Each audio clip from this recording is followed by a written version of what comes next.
What's up guys, what is a wolf here? And right before we jump into games we have to set up the account. And by set up I mean we need to buy some champions on it and set up the rune pages.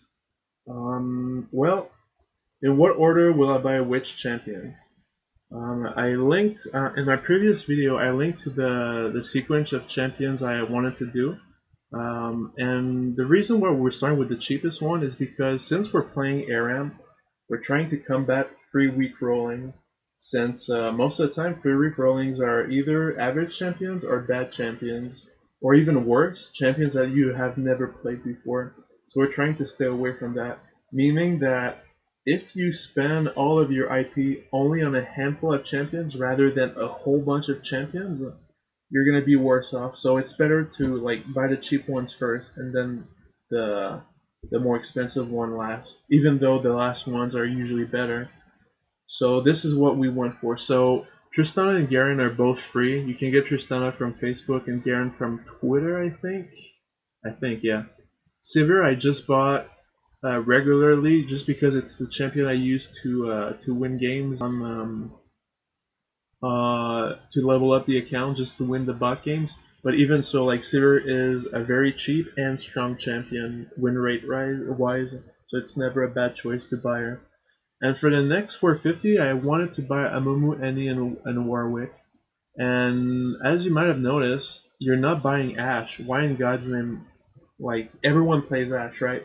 Well, honestly, it's not a champion I personally like, just because like it's so vulnerable. It doesn't have like any mobility whatsoever.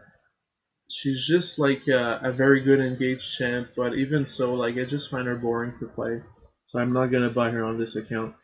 But for the other three, Amumu, Annie are both above average champions, but they're pretty. I think they're close to 50%. But Warwick I know is very bad. He's like 45%, but still I love playing this champion. As for the 1350, Fiddlesticks, Veigar, Teemo, Sion, Morgana, these are high win rate champions. But anything else like Jax and Zhao, these are under average, Mundo like bottom 15 champions I think. Nasus is average as well. So yeah, pretty mixed there. But we're gonna prioritize the strongest champions at the top. Righty, I might buy Veigar before Fiddlesticks. I'm not sure on that yet, but I'm pretty sure Fiddlesticks is gonna be very good. But even we'll see. We'll see once we get there. For 1350, 3150, we got Urgot at the top. It's just because I love Urgot. It's one of my favorite champions. It's definitely not the highest win rate one, but he's still positive. Heimerdinger is probably the best one of the bunch, followed by Misfortune. I might change the order in this. I'm not too sure, but if you want to know like how I updated it, just go on the Google sheet. I'll put the link in the description. Um, Yeah, Maokai, Zara, these are both really strong champions, and I enjoy playing them. Swain too. Caitlyn is, I think, she's just a bit above average. I think she's like 55%, 55, 53%, I'm not too sure. Mouse as well. Darius as well, Vlad as well. Volibear under average, Yorick under average. But these are like pretty expensive champions, so these are like will be way better. Like these the 450 gems and the 1350 are going to be easy to get, but once we get to 3150, it's going to take a very long time to buy champions because ARAM only give you so much IP. I think it's like 100 IP per game, so it depends how much we play and whatnot. So this is the plan for now.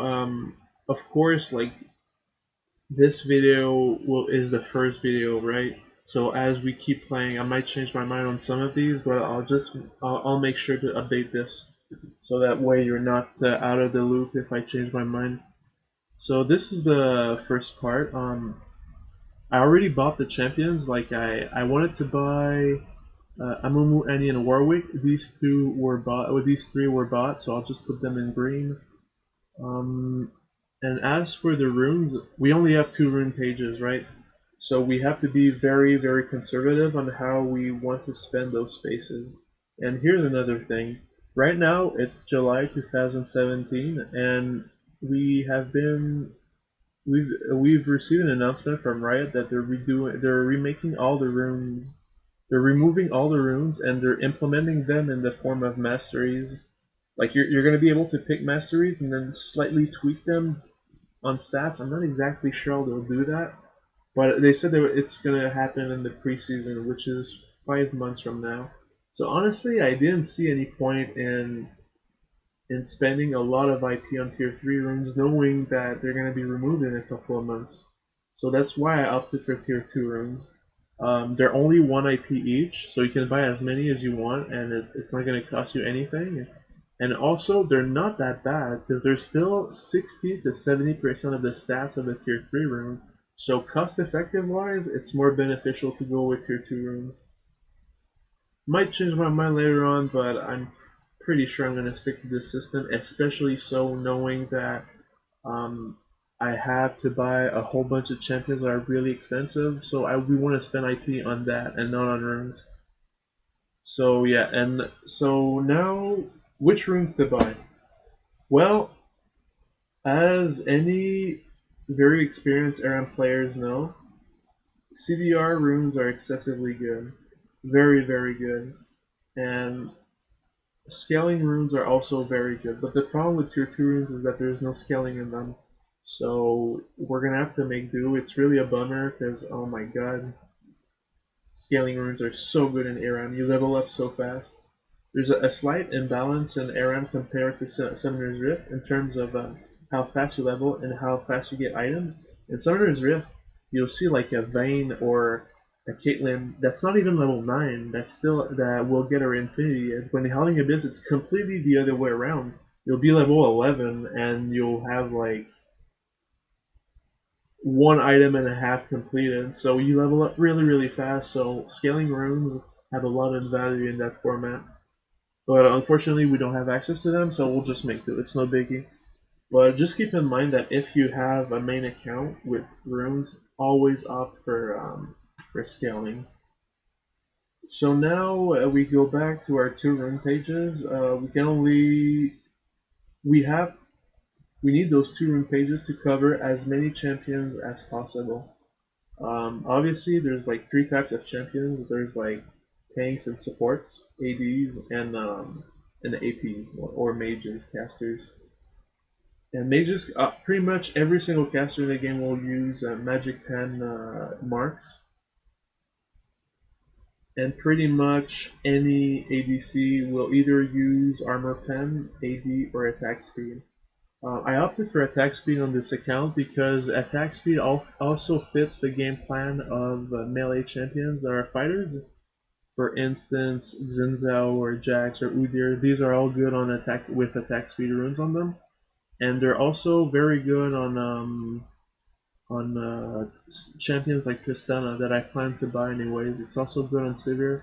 They're not like perfect on everything. Like on Urgot, they're not gonna do anything. You'd rather have armor pen on Urgot, but it's like only a handful of champions, so we'll take the sacrifice in order to cover the most champions possible.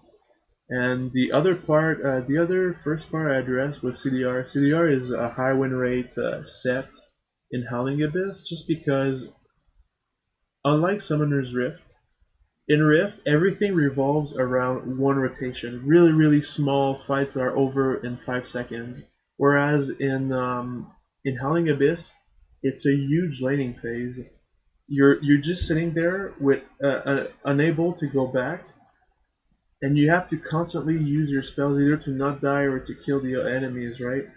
So you get a lot of utility from CDR, and also another thing is since in Summoner's Rift you can choose and where you fight using engagers, in Howling Abyss, if you have an uncomfortable comp in front of you that is against you, and you're like, shit, we're losing lane and we have to engage, you have to be able to have your ultimate up as fast as possible in order to engage, because the longer you lane, the more detrimental it gets to you, right? So because they keep poking you and whatnot, so you don't want to do that. You want to engage as soon as possible. And having CDR runes that help you do that, since they reduce the downtime between each of the fights. Say I'm a Mumu or Malphite or Leona or Sejuani, any champion with a big impactful AoE ult. Every time you use it, you have to wait 3 minutes for it to come back down. So you want to reduce that as much as possible with CDR. So that's the point I'm trying to get at. And it's also not bad on mages. Like, if you go on Analytics and look at all the win rates on all the ARAM champions, you'll see CDR is almost on any champion at top win rates. So we're gonna go for that. And I a bit earlier I calculated how much CDR we could get with these, and it all goes up to like 12%, which is useless. Because 12% is the same as 10%, because you're always going to get 30 from your items, right? So we went with 10% CDR and magic pen marks and 1 quince, as well as attack speed marks and 1 quince. And for the seals, I chose health. The alternative was armor, but just health in general is a bit better because for one, it affects both physical and magical instead of just physical from the armor, and also two, since my account is going to be very melee heavy, Warmogs is a very real item I'll have to get a lot of the times, especially against like comps that can poke. So to reach the threshold, the 2750 HP you need to activate Warmogs, a little bit of HP is gonna matter, because sometimes you get Warmogs and you're like 50 HP off a trigger. So having an extra 56 HP might have you get the trigger a level faster. So that's why we're going with that. And also, like, it seems to me that 56 HP is just way better than 7 armor, because that's what 9 seals gives you, 7 armor. It seems like it's almost nothing.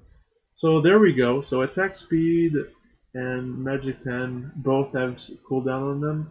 The number of champions that don't use cooldown can be counted on one hand, like Vayne, Tristana, like any hyper carry, these they don't care, but everything else, Kate, you care. Urgot, you care. All the melees, you care. All the mages, you care. It's never a bad step. So both pages will have CD on them. So now we have rune pages. We have a couple of champions. So now we can actually start playing. Just another thing for masteries, we're gonna do them. We're gonna do masteries as we roll champions from the grounds up. So that way we can, because it's hard to make masteries in advance because depending on what you roll and your champion, they're going to vary a lot, so it doesn't make any sense to start working on them right now. We'll just start playing. So see you guys next time.